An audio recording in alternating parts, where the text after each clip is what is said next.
and make Americans better off because your greatness would replace the stupidity and incompetence of others. That's right. Let's be honest. Is this a comic book version of a presidential campaign? The leading Republican candidate, when you look at the average of national polls right now, is Donald Trump. When you look at him, do you see someone with the moral authority to unite the country? You look at the questions. Donald Trump, are you a comic book villain? Ben Carson, can you do math? John Kasich, will you insult two people over here? Marco Rubio, why don't you resign? Jeb Bush, why have your numbers fallen? How about talking about the substantive issues people care about? Judge, you want me to answer, you want to answer. How are we going to do that? Because I got to tell you the truth, even in New Jersey, what you're doing is called rude. Everybody said it was going to be 3 hours, 3.5, including them. And in about 2 minutes, I renegotiated it down to 2 hours so we can get the hell out of here. Not bad. Not bad. Just for the record, the debate was always going to be 2 hours.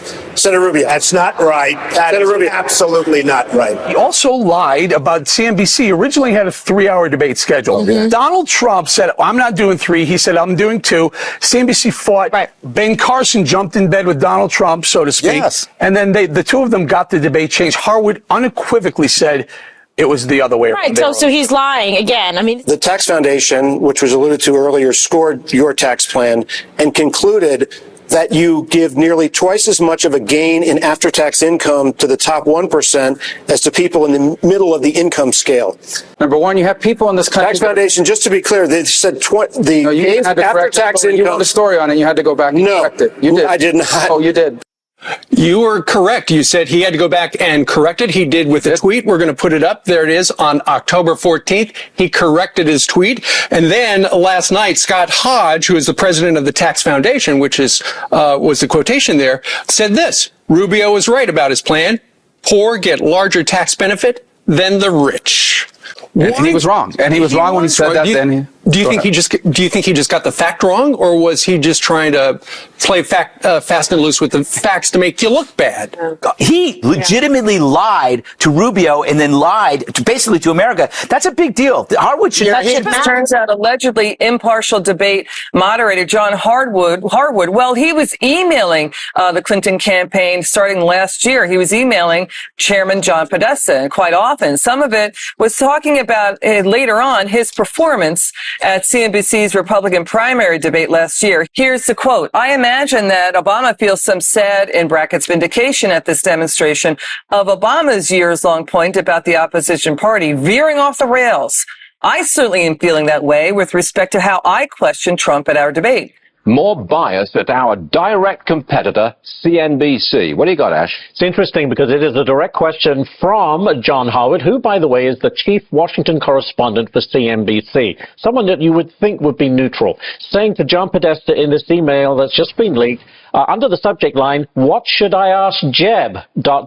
in speakeasy interview tomorrow. So he was going to have an interview with Jeb Bush. What? And so before that, he calls the head of the Hillary Clinton campaign for some guidance on questions for Jeb Bush. Remarkable. I'm fit to be tied about this. So CNBC's top political guy, he's the Washington political editor for CNBC. Right. He goes to the head of the Clinton campaign and says, what shall I ask Jeb Bush when I do the interview? Yeah.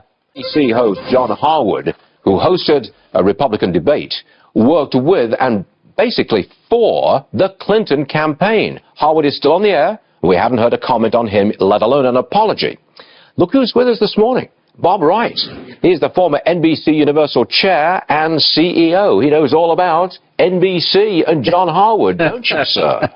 Well, I know him. Yes, I do. So why haven't they apologized? Well, the whole thing, he got punished pretty badly at the debate, if you remember. Well, don't you think that he took himself? He was off the air for some period of time after that, and he clearly made inappropriate comments and remarks about it. So I mean, well, I can't answer your question. It's a very tough thing for you because you used to run NBC. I mean, wouldn't you say that some kind of statement would be appropriate from NBC? It wouldn't be inappropriate, clearly.